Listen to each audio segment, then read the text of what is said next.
What's going on, guys? Big welcome to you all to our channel. We are Team Crushing the Meta, today with D-Boy, and we are back with another deck profile. This time we will do a deck profile on Nubatama in Premium. So, as you know, I'm a big Nubatama fan, but I'm not the biggest. If you're asking about Nubatama, then there is only one guy in our team who specializes in Nubatama. If you want to see all the SPs, then you definitely have to check that deck profile out.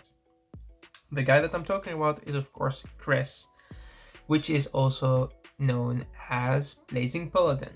So Chris, of course, has Nubatama as his specialty, as in his clan, plays in the standard and premium, and has every method of playing that you could make in this clan. So for me, I actually enjoy Nubatama a lot, especially in premium. Reason why I made it was actually Shiranui itself. When it came out, I was a big fan already of the playstyle, and when Dominate came out, even more of a bigger fan. And with that, I started playing the clan. And yeah, now we are in premium, and I thought, why not to show it to you guys, because I did a deck profile on my last deck, which was the Meiko Gize Zazan vanilla deck, which is crazy to put Gize and Zazan in the same deck and in a clan like Mega Colony, and the deck works really good.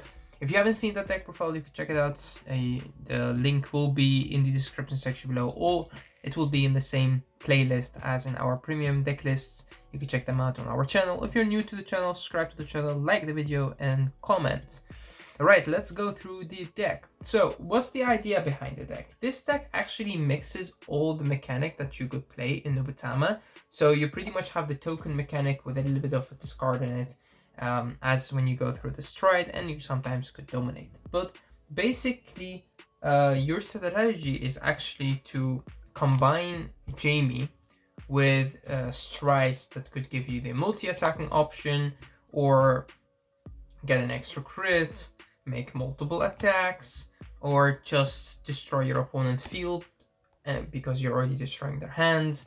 You have lots of game killers, and one of the biggest is, of course, Rockma, because you could just leave with your opponent with no cards in their hands, and with that, yeah, they can't really guard because they don't have cards in hand. So you're actually still relying on Jamie. Why is the Shiranui engine in here? Because Shiranui is, of course, with Oboro, the two of them act very well together, because when you go first, normally in Nubatama, when you went first, you go to Mega Storm and that's it, you have a defensive turn. But right now, you could actually use the full skill of Shiranui or of Oboro, and with that you could create the token, you could get multiple markers, you create more soul, you already have a grade 3 in your soul, you could do lots of things, and on the next turn you could just go to Jamie. Of course you could do that. So yes, the deck actually became more defensive, but at the same time you could finally make some plays while you go first, which is definitely huge. So we play the 2 Oboro, 3 Shiranui, and of course we add in the 4 Jamie. I love to make my lineups look like this. I have 4-3-2 because you have a main Vanguard that you focus on, which is Jamie, of course. You have a very good Rearguard, as in Shira itself, especially if you have a Vanguard with Shiranui's card name. And of course, you also have Oboro, as you need the 2 in your deck to be able to activate his ability.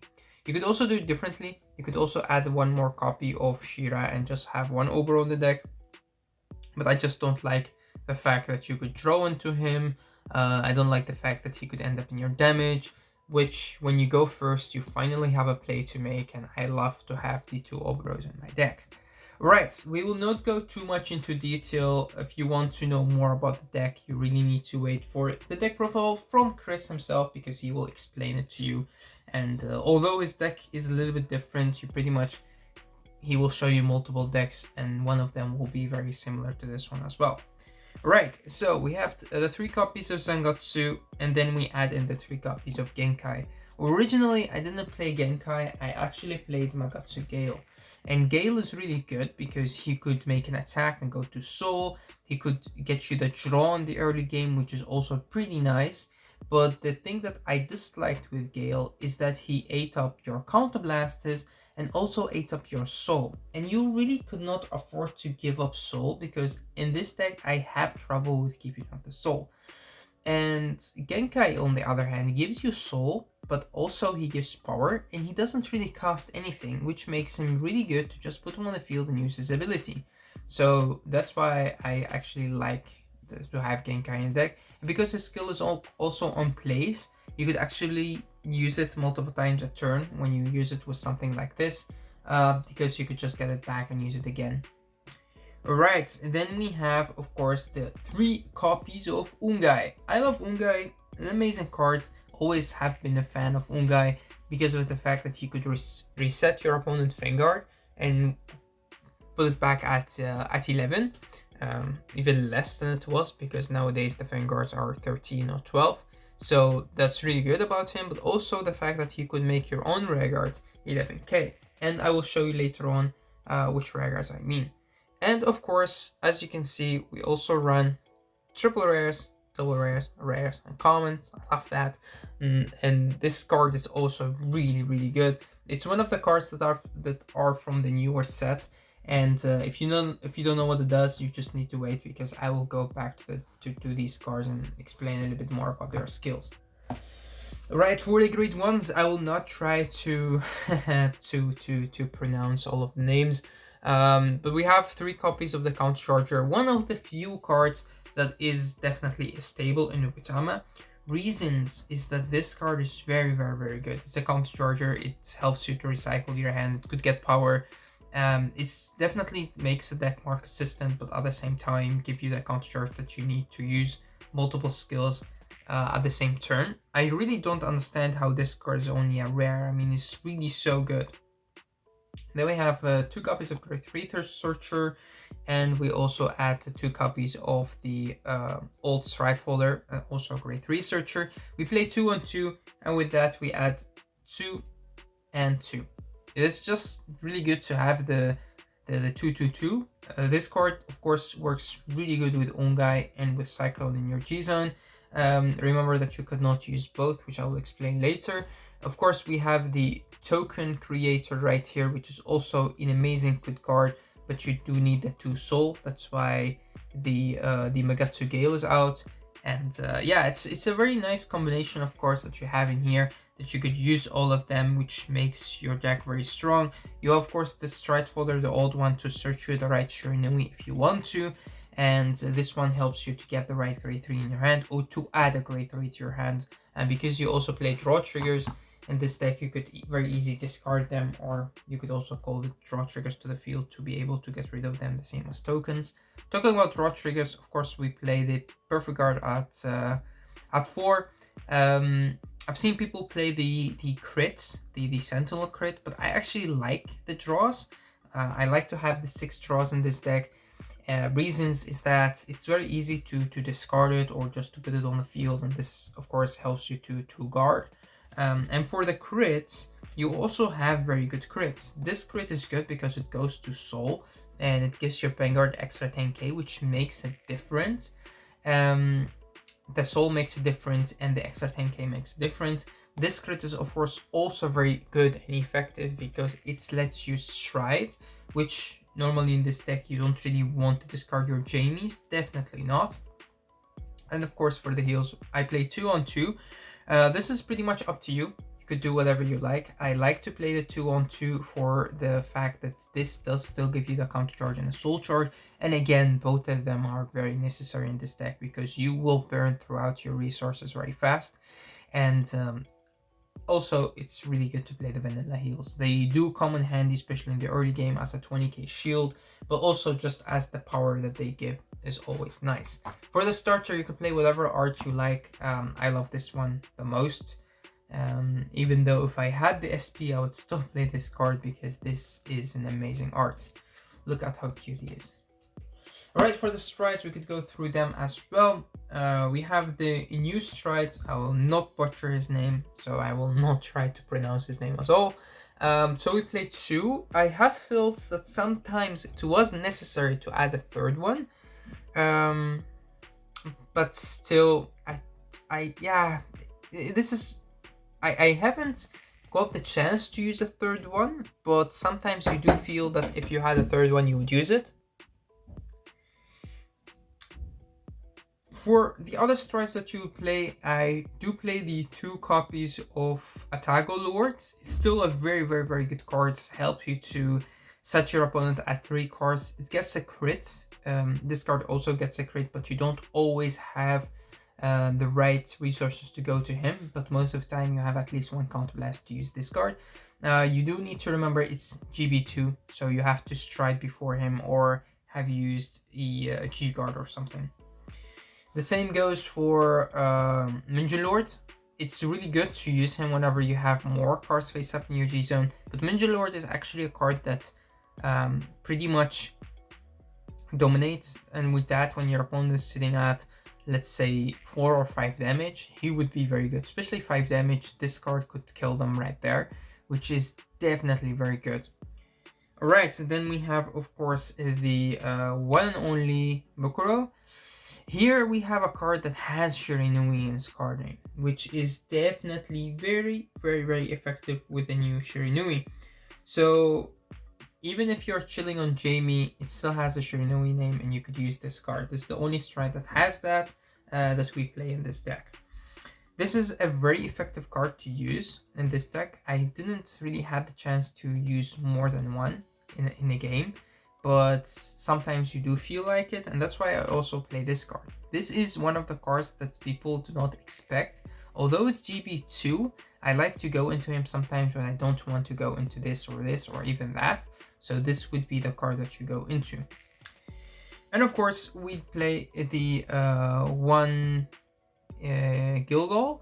This was always your first stride and the only card that you want to stride into as a first stride.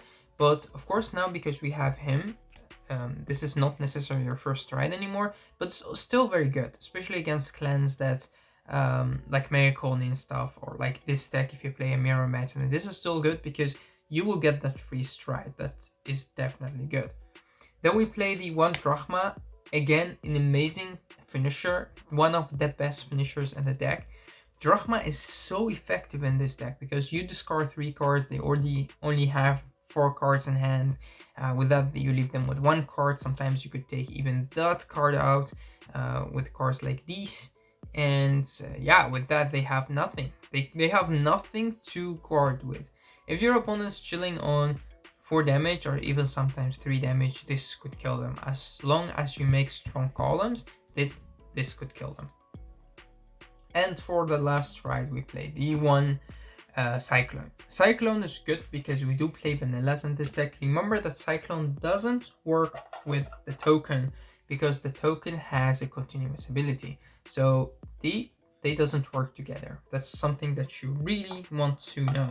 There is one more thing that you need to know about this deck is when you use Cyclone to power up any thing on the field. So let's say that you use Cyclone to power up your Great One double crit, right?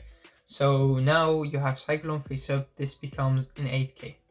But then you try to use Ungai, right? So you use Ungai.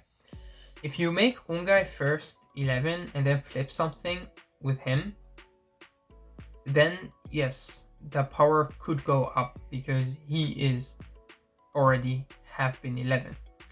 But if he was first got the power by Cyclone and then you make him 11, which happens in the most situations, is that you have him on the field, this is already flipped face up, so this is in 8k, you want to make him 11 and then give him the 5k. That doesn't work because the 5k is a continuous ability, so this already have kicked in.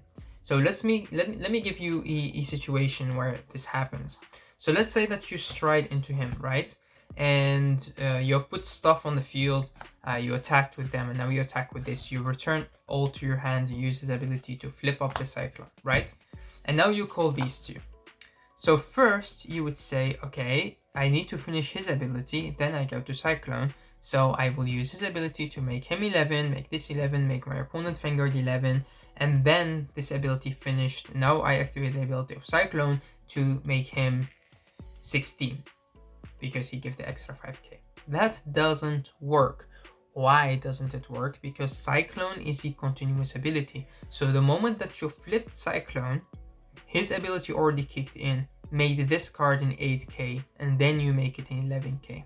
So that's very important, that if you use them at the same time, this card will always be 11 and not more than that, because first it got the power from the Cyclone and then it get the power from Ungai. But this is one of your best plays that you make, actually, still, even with that. It's still very good. Why is it good? It's because this guy has the double crit, and with that you could actually just kill your opponent. Most of the time the double crit does kill them. If you don't want to play the double crit, there are other cards that you could play. One of them is of course the discard, that you, when you discard, you could soul charge and does become a very good booster. But you have also other options that you could play in the deck. Play whatever you want. Alright, for the G-Guards, we play one of the Flip G-Guard. Really good and very beautiful card, actually. Then we have two of the powerhouses, as we like to call them. This is their biggest shield, if you're not talking about her. It doesn't even become that big, but it's good enough, I think. Especially because you play the other heals in this deck and they are not 20k shield, so this is good to go to. And sometimes you just need the GB face up.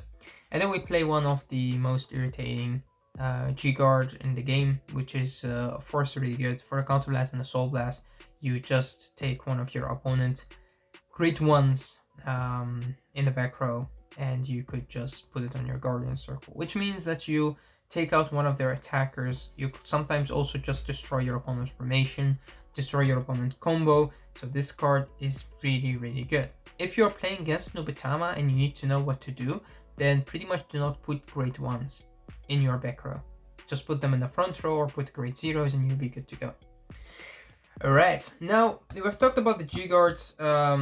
We could talk about the strides, but let me actually show you a little bit what this deck is capable of. As I said, let's say your main strategy, your main goal. What's your game plan? Because if you want me to go into the deck and explain all the cards, just let me know in the comment section below and I will make another video. Otherwise this video will take too long, of course. But I'm assuming that you guys know what the cards' ability are. I could just show you the strategy. So pretty much whenever you get into the first grade 3, you'll be able to use his ability to get into Oboro, right? And you'll be able to get the double marker, and also you'll be able to use the skill of Oboro to make the evil token, I think his name. Because we have of course the evil decoy and we have the mask of dominate. So you make the mask of dominate, you could use it, and that's also pretty nice because normally on your first grade 3 turn, as I said, Nubatama, you don't do much, but now you finally could do something. Creating the extra soul, getting the extra marker is always good. You could always go for the protect 2 if you want to. In this deck, they are good because you attack multiple times. Sometimes you just want to hit up off your opponent's Vanguard if they get a trigger, and the protect 2 to help with that. But most of the time you do go protect 1 just to be able to survive your opponent's first stride, which is really good in this current meta. So the double marker actually does make a huge difference. In the next turn, you actually want to go into the Jamie. So now your opponent would have to have only 4 cards left in their hands, and with that you'll be able to go into this as your stride, first stride. Other options that you have is none. Actually, this is the one and only first stride that you want to go into. Because of that, you want to keep soul, so you're able to make some decoy tokens, making it with this. Or if you have lots of counter blasts, you could also make it with that. You could have the Ungai to power up your tokens a little bit, to power up himself and make some good attacks. But pretty much your best combo is actually still the combo that you do with Ungai.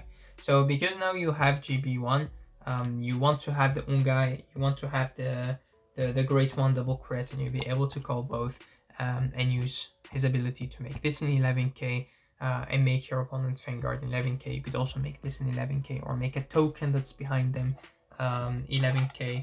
So let's say that you have the 2 decoy tokens right here, and this would be a perfect, this would be just the perfect formation that you want to do, because you could put here something up behind this, but it will get to your hand anyway, so no reason to do that. And you'll be able to attack again, and then attack with this, and then the 2 tokens will go bye-bye, the cyclone will get flipped, these will go back to your hand, and you'll be able to call the 2 again, make them both 11k again. If your opponent took a damage and they took a trigger, then you could put them back at 11 with the skill of Ungai, and this will get, of course, the extra power and a crit. If you had the crit on the field, you could also use that to make your Vanguard even stronger, to add cards to the soul, and to give you a draw. That's also good. But pretty much from this moment on, your opponent already had to guard some of your attacks. They have to guard this, and they have to guard those 2 as well. Remember that they have only 4 cards in hand, which is really not much. Let's say that your opponent actually committed to the field, so they have less cards in their hand, but they still have lots of cards on the field, and you want to get rid of that. Then you have 2 options. Of course, you always could go Drachma, but one Drachma, you want to finish them off because you don't have a plan B. But you do have these 2 cards, or if they are on 5 damage, especially 5 damage, you could also go Ninja Lord. But most of the time, you could go into these 2. Of course, Mukuro will dominate their Vanguards for Soul Blast of 2, which is a heavy cost in this deck. But you'll able to dominate their Vanguard, you will do a drive check, you will get rid of all of their Regards. They could not guard his attack. Why? Because they don't have a Vanguard, so they don't have the ability to guard from hand. Then we have another card right here, which is a card that doesn't really get used a lot in the current meta because people don't really even know sometimes it exists. But it's once per turn act ability, a GB2, and then you count +1. If you have a card with the Stealth Dragon in its card name, or Shira Stealth Dragon in its card name, which he definitely has, then you could use this ability because you do need a heart with that card. You choose a random card from your opponent's hand, and then you bind that card face down. Then, if the number of cards in your opponent's hand is 3 or less, which happens because you have Jamie ability, you bind all of your opponent's regards face up, and at the end of turn, your opponent's cards that were bind with this ability will get back to their hand. Okay, remember guys that Jamie's skill activates at the end of each turn as well, so which would mean that when they get the cards back to their hand, you will still let them discard those cards. So let's say that they have 5 regards. You already have taken one of their cards out from their hand, so they end up with having 6 cards in their bind zone, and at the end of turn they will add those 6 cards back to their hand with the cards that they already have in their hand, and they have to discard more. So it's a sneaky ability that sometimes will let your opponent even discard more, but mostly you will go for him because he just takes out the whole field, but you don't always have the 2 soul to be able to use his ability. And this could also be a finisher right away, because although this card takes out all of the regards, it doesn't take out any cards from their hand, while this card also takes out at least 1 card from their hand. And of course, the best strategy that you could go into is, of course, when you go into Jamie, discard another Jamie, and you just go to Drachma. With Drachma, with Jamie, they already have 4 cards in their hand, and mostly they don't keep a grade 3 because they have different methods to stride with, or they left a crit in their hand to stride with. And with that, when you use Drachma right here, they normally will have to ride into a grade 1 or a grade 2 or sometimes even a grade 0, and that is really crazy. So even if Drachma doesn't finish it off, you could still go back to Shiranui, and then you could still finish your opponents, especially if you have another Oboro in your deck. You could still go and play V. But what you do with Drachma is, because they have to discard the 3 cards, the only thing that you need is you need to have some counterblasts face up. So let's say you have 2 counterblasts, you could still use the Drachma to take the cards out, and they have to ride into something, which hopefully is not a grade 3. And then you could use this to get at least 1 counterblast back, and now you have your killer right here, which means that this card will actually take out the last card that they have in their hand for the 1 counterblast that this card gave you back. And with that, they have no cards left in their hand. Even if they survive this turn, I mean, sure, okay, they still have nothing. So what you would do next turn is you could just go back to Shiranui, and then you could go back to Grow, and then you make more markers. You still have strong attack, and they still maybe have to go from grade 2 to grade 3. Maybe they would not draw a grade 3. So it's okay even if your Drachma turn doesn't work. Alright guys, that was actually it for this deck profile. If you want to know more, about the playstyle of the deck, if you want to know about which other decks you could make when it comes to Nubatama, don't hesitate to ask us. Don't hesitate to let us know in the comment section below, because as I said, we have our specialist, which is Blazing Paladin, that could answer all of your questions. His deck profile will also be up soon, hopefully when we will be able to do that deck profile. But he's crazy about Nuba the same way that I'm crazy about Spike, and he has everything very beautiful in SP and ready for you guys. Remember to just use your glasses, your sunglasses, because otherwise your eyes would hurt with the amount of bling bling that he has in his deck. Alright guys, thank you all for watching. Thank you for tuning in our channel. Don't forget to subscribe to the channel, like and comment, and we will see you in the next video, of course. So till next time.